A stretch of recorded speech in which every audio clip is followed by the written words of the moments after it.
Peace, everyone. How you doing? Welcome to the podcast. Today's title and topic is Who Popularized the Term YouTube Streets? The dirty sector won't tell you. But we have a special guest here with us today on the phone, my brother, Dollar Skills, and he's going to start the conversation. You got the floor now, Dollar. What up, bro? What's good?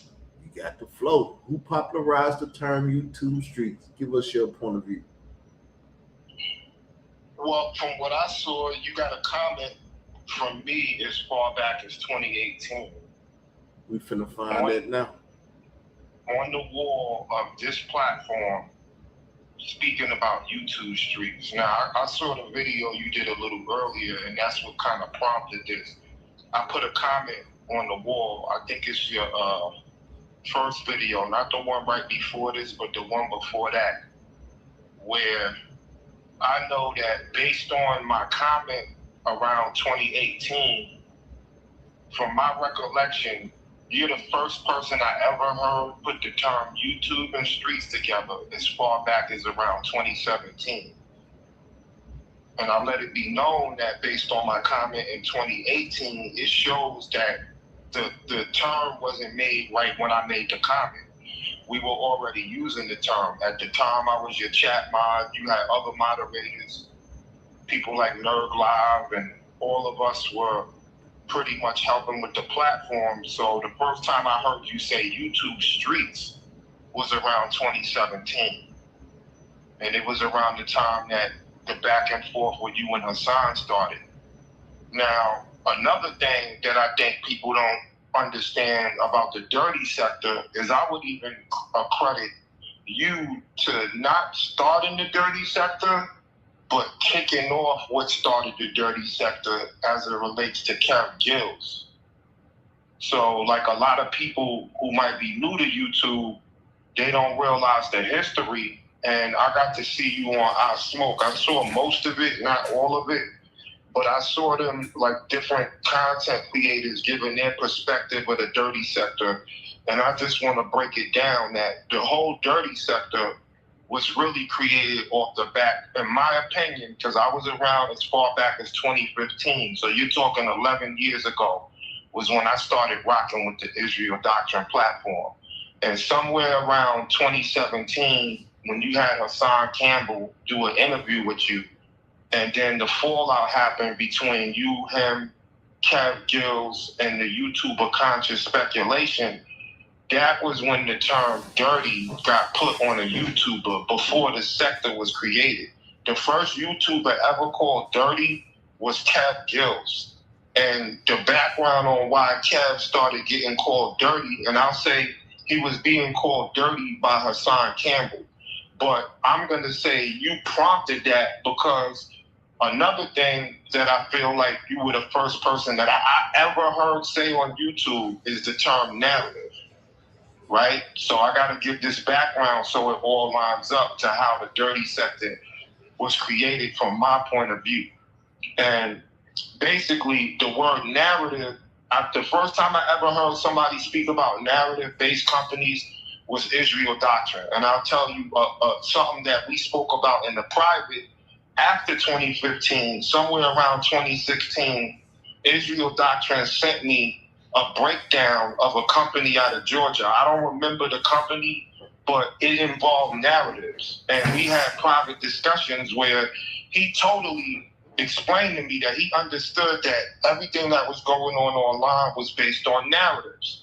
So now, in comes Hassan Campbell, Africa Bambaataa, and the first person that called Hassan out on his BS, I'm going to say, was Tommy Sotomayor, but then Conscious Speculation. Conscious Speculation, which is a channel that has a lot of questionable things around that. I won't get too deep into that. He called a scam alert on Hassan Campbell. But at the same time, Israel Doctrine had just interviewed Hassan, and he too started to question things. So it was kind of right around the same time the scam alert was called. Carl got into a back and forth with Conscious Speculation, and he was telling him, stop dirtying up my narrative. So that's why I brought up the term narrative, because the first time dirty was being put in front of something was when Israel Doctrine was arguing with different YouTubers that was taking different topics about Hassan off his platform and dirtying up the narrative. And Kev Gills is one of them as well, because Kev Gills was the one who was working with Hassan and told him to get the money, as opposed to what Israel Doctrine told him, which was start an organization for the children. Now, in the process of Hassan and Kev Gills' interaction, Kev Gills started to join in on the What Happened to the Boy movement that was started by Israel Doctrine. And then that's when Hassan was using the term, I let Kev Gills all in my intimacy, and then he stabbed me in the back, and he started calling him Dirty Cash, which is basically also around another incident. The first shocking incident that Hassan ever did on the internet was when he attacked Kev Gill's children and said that he would statutorily rape them, and he made a video which also ties to Israel Doctrine, because Kev Gills would have never got that video if Israel Doctrine wasn't up watching YouTube late at night, and he saw the live and saw Hassan attacking his children, and he sent Kev Gills that video. Now, that brings us to another thing, because it just so happens that, and I don't know who actually did this, but the story was told that video prompted Kev Gill's children's mother to call the FBI. That was the first time the FBI got dispatched into the community as it relates to Hassan. It was tied to video threats that he made against Kev Gills, and allegedly Kev Gill's child's mother was like, I'm not playing around with this YouTube stuff. I'm going to the authorities. And the feds was called. And that is when Hassan really started to call Kev Gills Dirty Kev.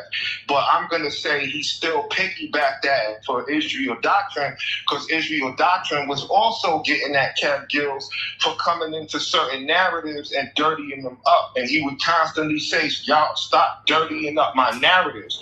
So in my opinion, Hassan didn't just put the dirty in front of Cash, right? So now you got Dirty Cash. And he, for about a year or two, he was calling him dirty. Now, this is my take after watching the I Smoke thing, because I got to hear some of the other YouTubers, people like Matt Mean, and I'm aware of him. He told his point of view.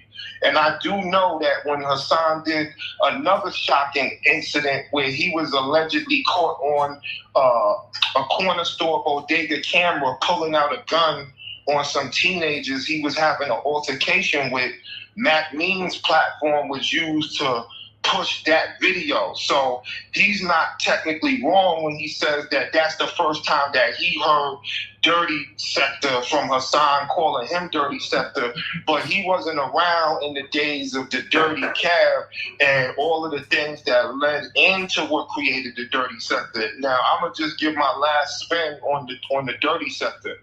At a point, Israel Doctrine had total autonomy and control over the algorithm as it relates to Hassan. And that's the reason why they had to get rid of his channel, Israel Doctrine Reloaded, which is still pending litigation on that channel being taken, because it was taken by wrongful copyright strikes. But my point of bringing that up is, based on the fact that that channel was there and it was going at Hassan, and it had the algorithm, Hassan slowly had to start dispatching other YouTubers to create negative content against him to try to get his algorithm back. So I'm not saying Matt Mean, Bullets, Gotti, and all of those other dudes, I Smoke, but what I will say is they definitely all, in one way or another, been dirtying up narratives, or not getting certain narratives correct. That was the key with Israel Doctrine. He was only pushing content that he could prove, or that he could cross-reference with audio or real, actual interviews, articles. He wasn't just sitting back like, let me make up some fake content or fake news and just start spreading it about dudes. It was always about what could be proven. So these dudes was dirtying up the narrative, And that's when Hassan took the dirty and put Scepter on it. But again, it all was built off the back of what was going on with him and Israel Doctrine. Because Israel Doctrine was the first one that understood that it's narratives, and his company deals in narrative-based issues. So he was telling dudes, stop dirtying up his narrative. And Kev Gills is one of the dudes he was telling that to. So Hassan took that and then said, dirty Kev. Then he dispatched a bunch of YouTubers, or certain YouTubers that was watching, they came out and started making their own content, and a lot of them got raised up because they realized that if you go against Hassan, but you don't go at him all the way like Israel Doctrine, they're going to put you in position. Because they've been trying to protect Hassan since he came on the internet talking about Bambaataa molested him and all of this stuff about the boy and all of that. They've been trying to run interference and protect him. So that's the breakdown on the dirty sector. Now the YouTube streets, Hassan Campbell had and I saw certain videos of him having the audacity to claim that he created the YouTube streets. That dude is a bold-faced liar. YouTube Streets was started on the Israel Doctrine Reloaded platform, and it just so happened that one of my comments is on this platform, which has actually been on YouTube since 2008. 19 to be exact. No, I'm talking about the main channel, 2008, if I'm not correct. You've been on YouTube since 08, 09. So what I'm saying is the comment I made about the YouTube streets was on this platform, and then the other platform that they took is where it really started in 2017. Because YouTube streets, you wasn't really using this channel to get at Hassan. You were using the one that had the 1 million views. It just so happened that you must have did a video on this channel, and that's why I put the comment in 2018, 2019. No, let's talk about it a little bit. Before that, on the Reloaded channel, about 2017, that's the first time I heard you say the term. We was all in the chat.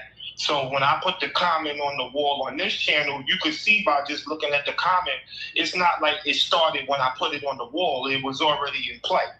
All right. You got to go back a little bit before, but that's it. I had a stroke. I had a stroke, and this is not the dirty sector. We don't get out here and make lies up like they've been lying that we do. Yeah, that was like I said, they created that platform and atmosphere so that they could take away from the real, even the fact Hassan made the channel Real Topics, that shit is piggybacked off you because you was the one making Real Topics. See, that's the thing. Like, all this shit, you're the grandfather to this shit. I don't give a fuck what nobody tells me because I was around, like I said, as far back as 2015. So I know everything that happened even before Hassan came out and became famous on YouTube. At the time that you dealt with Hassan, he was in the trash heap of YouTube. After everybody heard his story in 2016, nobody was checking for him. And that's when you reached out to him and did the interview. They only repositioned him because he dealt with you, and then when you started dealing with him, they was like, we got to get him back in position because we can't let Israel Doctrine get popping. Then you made your own lane because you started getting at Hassan about what he was doing, conscious speculation, and even Kev Gills was your co-defendant. So they don't have a history. Nobody in the YouTube streets has a history that can usurp that. You're somebody that had real court cases with other YouTubers in the real courts that could show the history and timeline of when these things were being created. Now, this is the last thing I'll say. Y'all dudes owe this brother here a lot of money because the YouTube streets and all of that shit became super popular. I've heard people at the top echelon of hip-hop and media say that term, and yes, it was piggybacked off of watching dudes like Hassan and other YouTubers, but they lying about where they got the term from, and you got the history and the channels and everything to prove that shit. let alone other shit that dudes done stole from your platform. You're the first person that I ever seen max Google Hangouts back in those days and do 8-hour live streams. Like dudes sitting up on YouTube for hours now, you're the first dude that was doing that. Everybody else was doing uploads. You was going live all day long. Different brothers would come in and you would have panels all throughout the day because certain people worked or whatever, and then they would come in and jump in, and it would be an 8-hour live stream. Dudes, they took so much stuff from your platform. And again, you've been around since about 2008, so none of them have a grandfather channel that could even match the history that you got when you really break it down. And in the back, if that stuff on the Reloaded channel is brought back to the surface, like how you got all your channels back before, it would really crush them, because the Reloaded channel had everything that proves the timeline, but you got enough to prove it without it. So either way, it's a win on both sides. That's it, man. I just wanted to let the dirty sector dudes know that Israel Doctrine grandfathered y'all sector by default. He didn't create it, but they took it off his back, because when he was dealing with Cab, Conscious Speculation, and Hassan Campbell in 2017, that's when the dirty term came up, and then y'all all jumped in the fight, and then y'all got called the dirty section of YouTube. But that was even created as a counterweight to the YouTube streets, because they knew that Israel Doctrine created that. So they wanted it from day one, but they had to create an alternate sector called the dirty sector to buffer that. Another sector, the beef sector. All of this stuff comes from what used to be called the black sector. Because back in 2015 and 2016, when Israel Doctrine was, I'll say this, it was him and in the black media. So what now is Hip Hop News Uncensored, that super big platform that interviewed every artist on the planet? I'm going to say they only put Old God from In the Black in position because of what he was doing with Israel Doctrine. Because they was the only two platforms at that time in the conscious community that was reporting any real news on what was going on with Polite and all of the different figures in the conscious community. So in order to get old God off of that, they gave him the Hip Hop News Uncensored lane. And that's how he was able to spin off and do what he's doing. But those were the only two platforms even doing anything like you see the beef sector or the dirty sector or any of those YouTubers doing. And I'm just going to say it, not exactly what they're doing, because they were reporting on real news that they could prove or that was backed up by shit. They wasn't just making these wild tales with transgenders and all of this stuff. That's new age stuff that they brought in to dirty it up and confuse the audience on who's really telling the truth. And then they try to place Carl in them sectors in order to try to discredit him when he's really the grandfather to why they created the sectors, and then he runs the YouTube streets. So that's that. And no other YouTuber, unless you could show me you was around in 2015, 16, 17, and other YouTubers that was using this terminology or even doing any of this stuff, that should just defeat all of the BS. So I just wanted to set the record straight.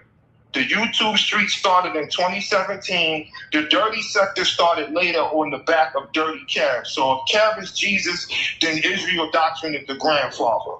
He's the one that Cab went out and did things, but not everything Cab did, because Cab did a lot of stuff that Israel Doctrine would tell him stop dirtying up the narrative. And that's just it.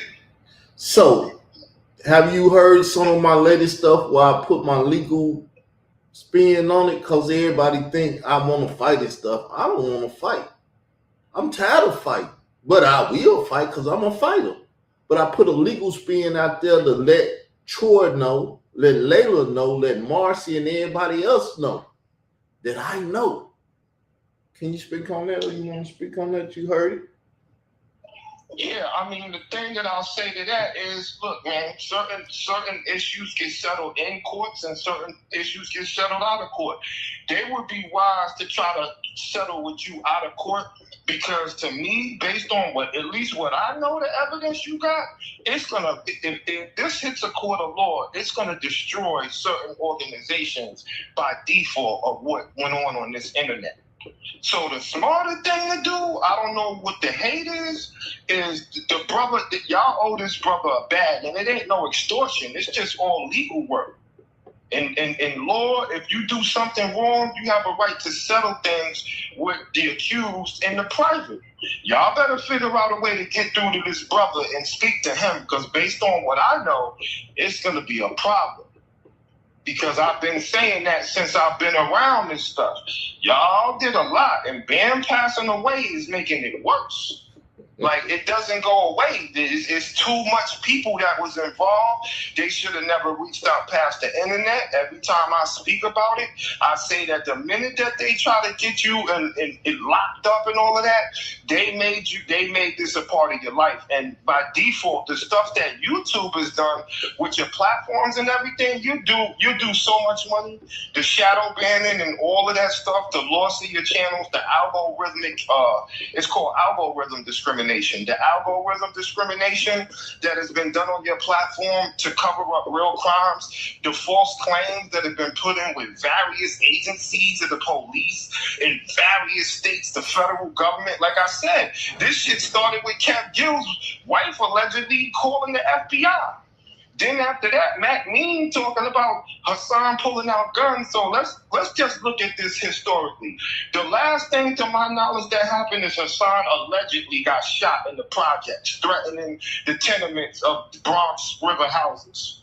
So when you run that back to when Kev called the FBI and you look at all the stuff, him pulling out guns, him getting shot, I don't know how they're going to be able to weed that dude is corrupt and he's been on this internet lying to the police, running up in the police stations and putting in false. He's done a lot. And he's not out of what he's done, by the way. I don't care if he sits next to Mace and all of these dudes. That just makes it worse. Like, that exposes more who's involved. The reality of it is, y'all owe this brother a bag. That's my take on his legal issues. I don't know it all, but I think his legal case is strong with YouTube. And it's definitely strong because y'all don't use the courts and everything. You misuse the police in his state, all other states. It's a lot of trouble. Then you're out here and you're still pushing false narratives about the dirty sector and lying about the YouTube streets too. You guys don't get enough.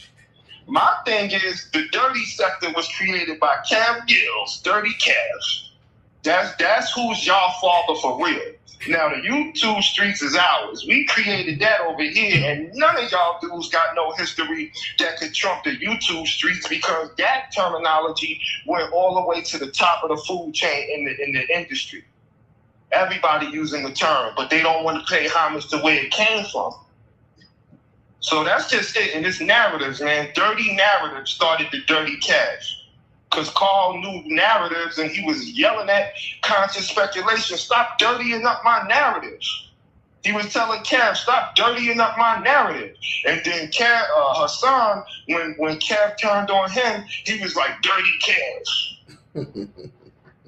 Then he made the dirty sector, and a lot of the niggas in the dirty sector is working with Hassan. That's just old school. These are topics we dealt with in 2015 before any of this. Israel Doctrine, the one that was telling everybody the conscious community makes a lot of money running control opposition.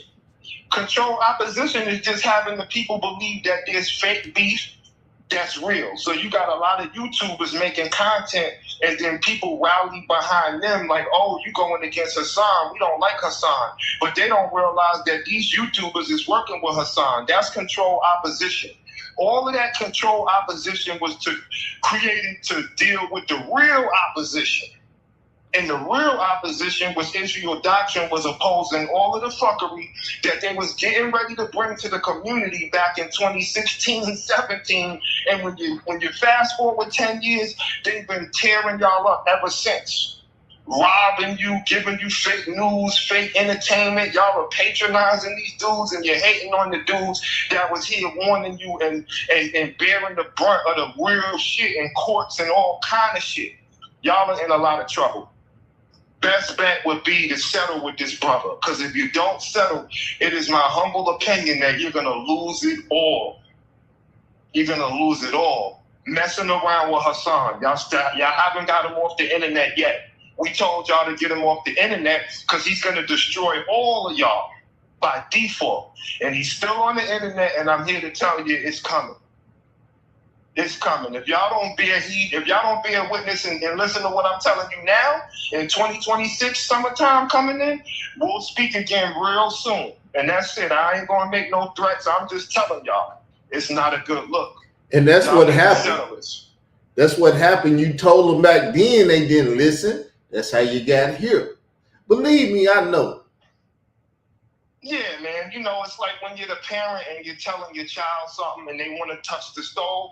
Well, then, you know, don't cry foul ball when the stove is hot.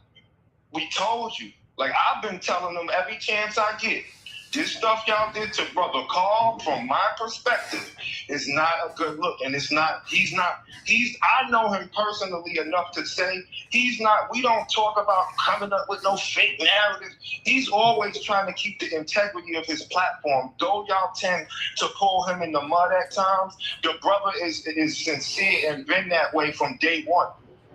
I've never spoke to this brother and he gave me any idea that he's trying to come up with some fake narratives and get on this internet playing around. He's really defending himself from my perspective, because y'all been attacking just to keep this nigga Hassan in play, and Hassan screwed all of y'all. When I really look at a lot of the people helping him, y'all made a lot of money as a collective, but individually he got all the money. He's sitting on his couch and shit, laughing at you niggas while you out here. And every video chance he get from the stuff I see, he's planting emotional seeds in your head about loyalty and all of that. Because he's telling y'all, if any one of y'all break the chain of command, he's telling all of y'all that nigga is not rocking with y'all. He's just using y'all based off emotionalism, because he knows that the shit that he did, when it comes back around for him, he's finished. I don't care who he thinks he's working with lawyers or anything. None of that's going to protect what he did. All right, I appreciate your conversation, brother. But yes, the people kind of running, so we going to run too. Yep, we going to run and hide. That's it, bro. Peace. So with that said, y'all, leave comments about what you think. Y'all know the phone number. It's on the other video if you don't know, 731 so-and-so, whatever. Get the number. I might entertain you. With that said, leave a comment. Let me know what you think. Peace.